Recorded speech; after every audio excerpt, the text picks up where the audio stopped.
Yo, Buds Class 234 reaction video. My dude Adam shot me a couple fire-ass questions. So I thought I would shoot this little video to kind of explain a couple of his questions. Maybe help everybody better understand what's happening and what's cracking down there in Coronado. All right, question number one.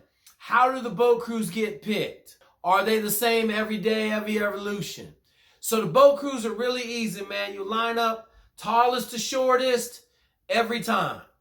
And you know, basically after about a week, who the tallest and shortest person is in every boat crew. So if the guy in the boat crew in front of you, somebody quits and they get down to like 6 people or maybe 5, you'll take your tallest guy and put him into that boat crew.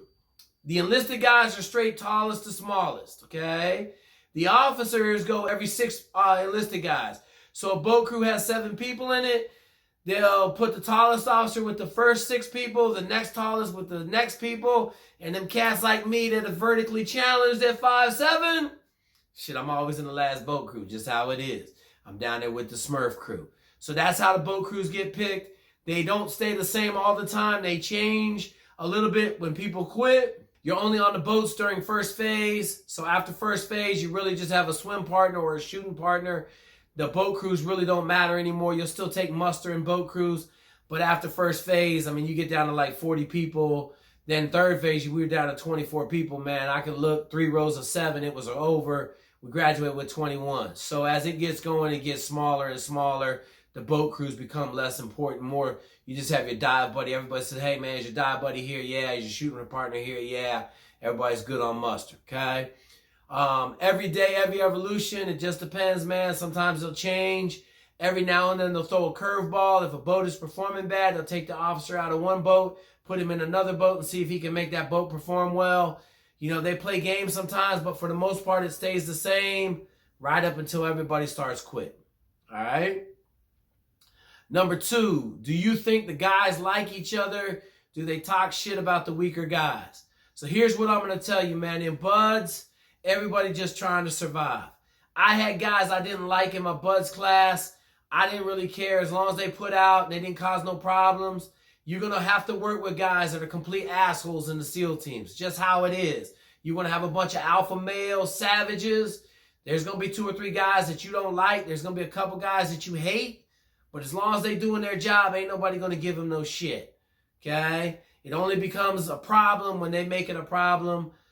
For the most part, you got a group of good guys. But yeah, there's guys you don't like. You don't really care. Now in Buds, if they were a piece of shit, they weren't pulling their weight, we'd send them to morning PT with my man Dale Wood, and he would tee them up early in the morning. At like 3 in the morning, they go to an hour PT session, and then all they would do is quit after that. So I really didn't talk shit to the weaker guys. I had a guy in my boat crew who kept falling out the boat. I told him if he fell out the boat again, I was going to throw him out the class. I drug his ass up the beach. I threw him at the instructors down at the Hotel Del. I got in trouble. But I know this, he wasn't in our class no more. And he had already graduated from Buds, but he was holding us back as a boat crew. He kept falling out of the boat in the surf zone, killing us. Just got rid of him. Really not talking no shit about the weaker guys. I think everybody's got to understand there's weak guys at Buds, but they're not weak. So there's nobody that you just going to fucking pick on because you're trying to survive yourself. You ain't got time to be picking on nobody or messing with nobody. If we were picking on anybody, it was the strong guys. The Ryan Angles or the Tom Rhinos beating me up, wrestling and shit before 4-mile time runs, man.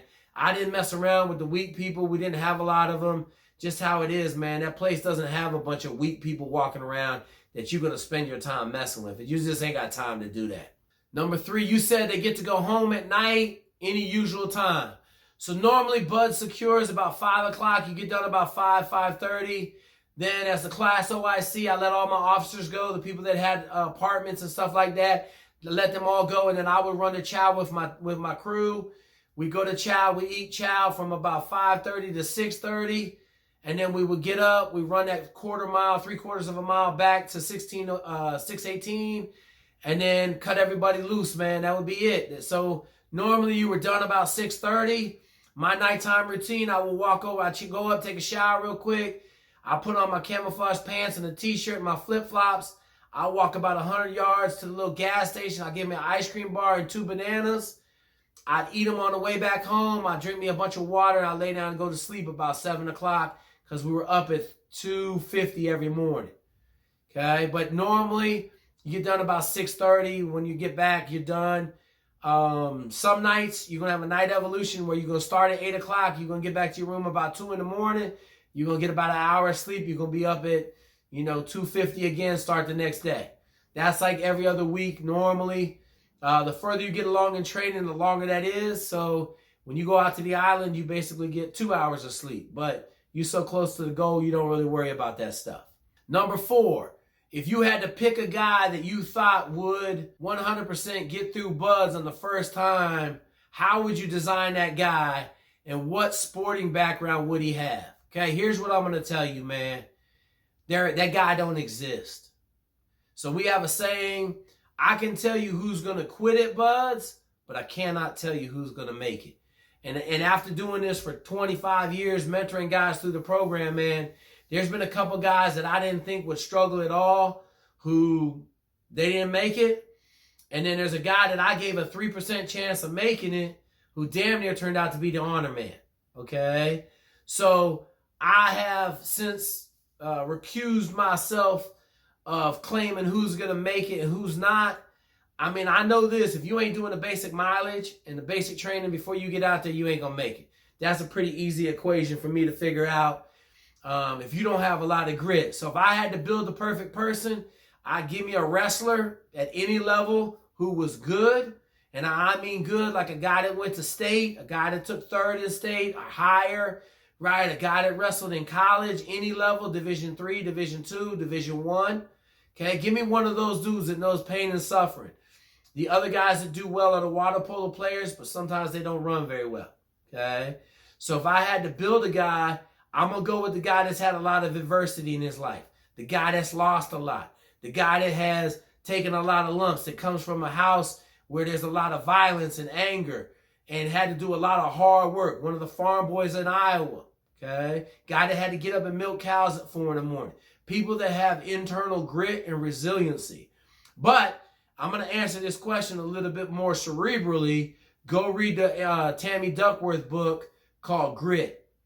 That's what you need to be successful. I don't necessarily think you can just make the perfect Navy SEAL, because that's what makes the Navy SEALs so awesome, is it's such a nebulous group of people that come together to solve problems and kill bad guys all over the world. What in your background made you different, made you able to pass BUD/S? So here's what I'm going to tell you. I've been through this one a bunch. There's a bunch of podcasts where I talk about it. I mean, I got raised by a fucking savage, man. Like, it was nothing for me to have 4 or 5 hours of chores in the morning on the weekends. It was nothing for me to have to go chop wood for 48 hours straight with my dad. I liked it, but I just got raised in a very hard, relatively low-income family where you had to do a lot of shit by manual labor, okay? The other part of that is my dad was a savage, man. I watched this man almost kill 2 different sets of people with a shovel. Okay, you grow up in that type of violence, that violence becomes normalized, and then you in turn around and you become a violent individual. I don't think any of that stuff helped me pass BUD/S, but it did help me be successful in the community that I was going to. Okay, the other thing is I was a state champion wrestler. I wrestled in college. I knew what pain and suffering felt like. I've said this 1,000 times. BUD/S, in my opinion, was 1/10 of the 2 wrestling seasons I did at the Naval Academy. We worked out 3-4 times a day at the Naval Academy. I lost 60 pounds to go wrestle at the Naval Academy, okay? That and having to take 16 credit hours, 18 credit hours of hard chemistry, physics, calculus, electrical engineering, hard classes, okay? That shit was hard. But physically, not even close to wrestling in college. So I can answer that question, but there's 1,000 videos out there where I answer that question. My background, I grew up different than a lot of people, and I think it all kind of culminated. I grew up in a swimming pool. I knew how to swim at a young age. All of it culminated in just going into training and being successful, being able to gut out, Navy SEAL training. The next thing I'm going to say is BUD/S is the very baseline. So you got to understand, like, if you just passing buds, you're not going to be successful at the next level. So hope you enjoyed this video with a little question and answers. Hopefully we shed a little bit more light on what's going on behind the scenes in the engine that they call buds. And as always, we building champions for life.